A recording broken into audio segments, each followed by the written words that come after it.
Okay guys, welcome back. It's week 7 and we are going to divide using decimals. The first round we are going to do with standard algorithm. And as you can see, I had a little fun with my screen so that it's not always me boring and me talking. I mean, it's still going to be me talking and probably sound a little boring, but at least it looks cool. Okay, so the standard algorithm is basically when you put it in the little house.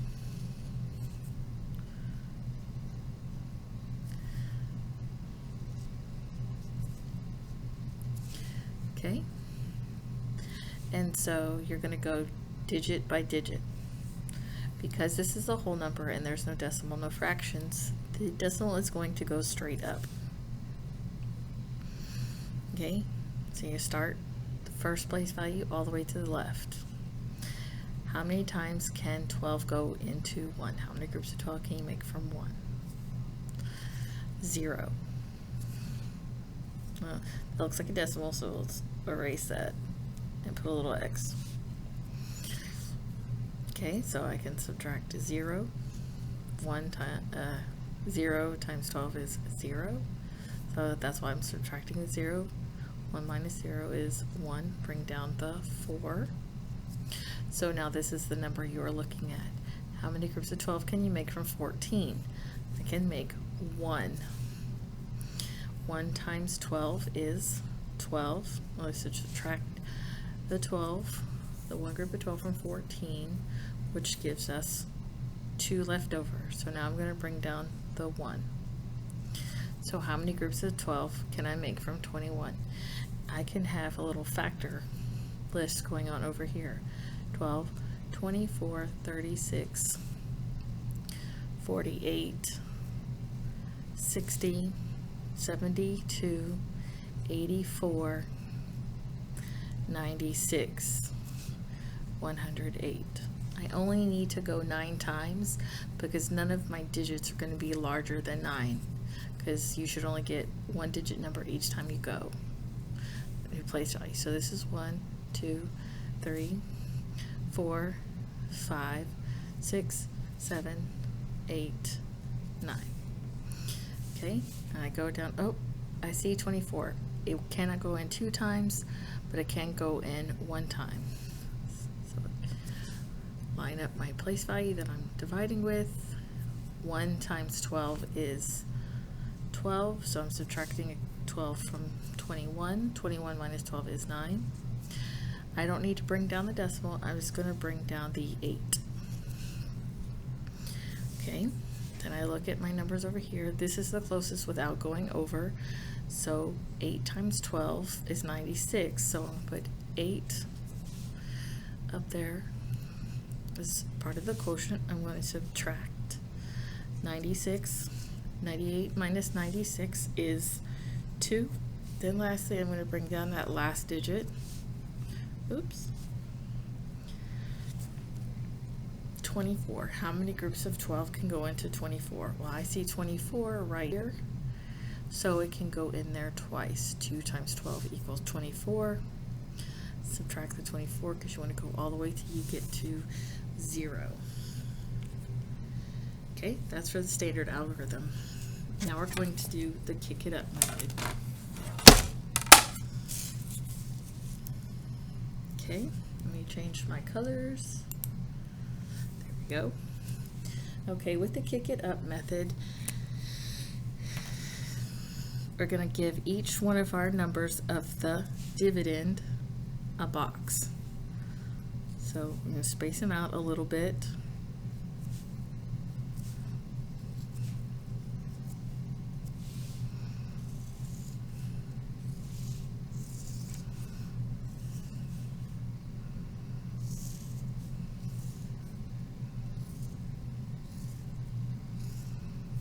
Okay, I can still put my 12 here. So how many groups of 12 can I make from 1? 0. So subtract 0, I get 1. I kick that up to there, and now I have 14. How many groups of 12 can I make from 14? 1. So I'm going to subtract 12. and I have 2 left over.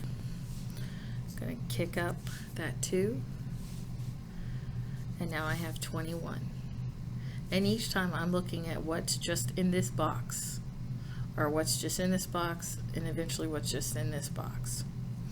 So how many times can 12 go into 21? 1 time is 12. I have 9 left over. Because we're at the decimal goes straight up. I'm going to kick that 9 over next to the 8. How many times can 12 go into 98? And based on the last problem and your multiplication facts, we know that it is 8. 8 times 12 is 96. 98 minus 96 is 2. So you're going to kick that up to next to the 4. And how many groups of 12 can go into 24?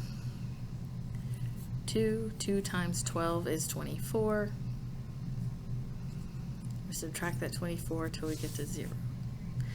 And that's the kick it up method, or some will call it the box method. Again, your answer, we're still using the same digits so that you can see them in the different problems. Your answer is 11 and 82 hundredths. Okay, partial quotient. Okay, this one takes up a lot more space. Let me change the color one more time for you guys. There you go. Okay, you would set it up like you do partial quotient.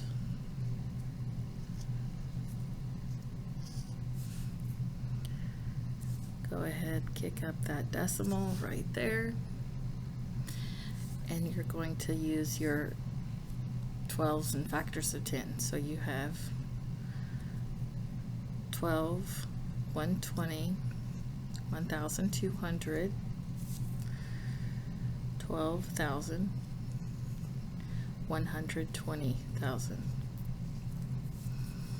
Okay.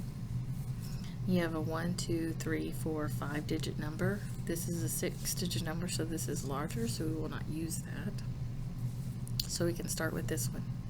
Subtract 12,000, 2, 8, 1, 2. Okay, now I have just this amount left. It's a 4-digit number, so I don't need that one anymore. I can subtract that to give us that. Okay, it's a 3-digit number, so we can go to 120. Okay, and because I know that 120, since this is times 10, 120 is 240, so it would be times 20, just to, so that I'm not subtracting a whole bunch of times. Okay, so I subtract 240.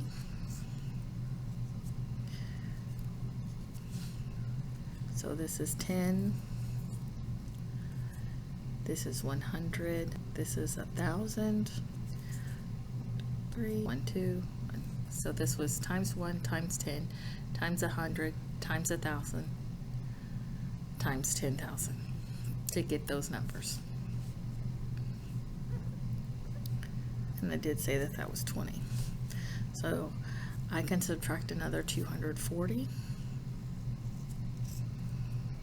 Again, that's 20. And I'm going to go ahead and subtract 120 so that you can see that. Okay, 2 minus 0 is 2, 4, 10.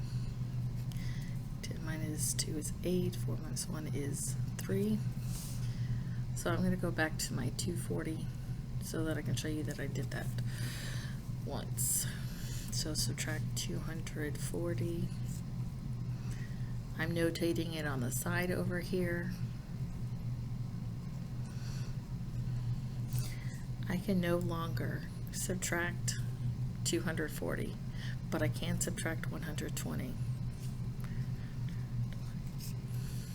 So that's 10, 2, 2.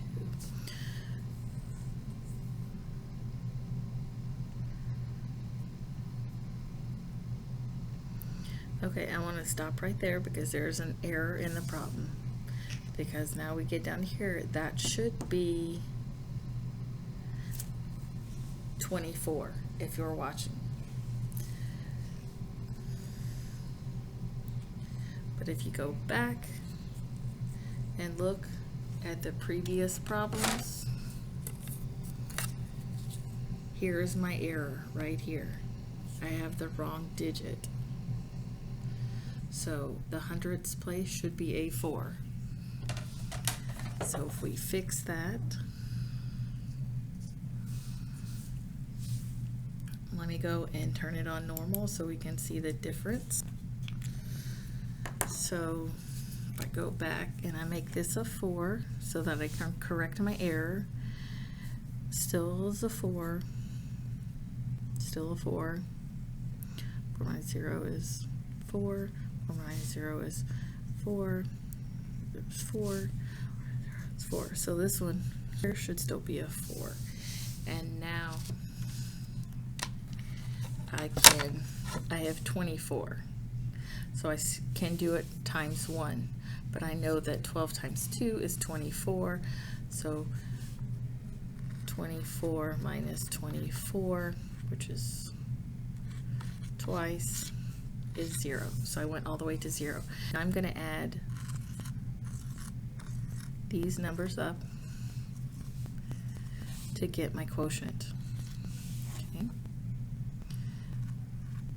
I have 1,000, 100, 20, 40, 50, 60, 70, 80, 2.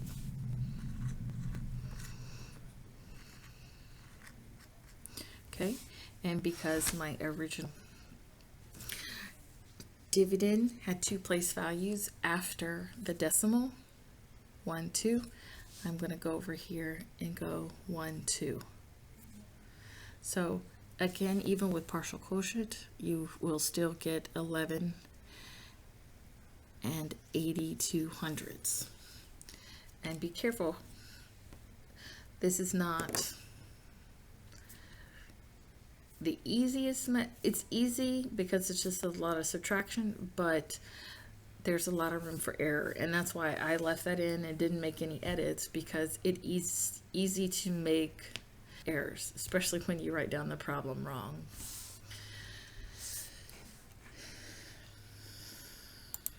Okay, bye guys. Thank you.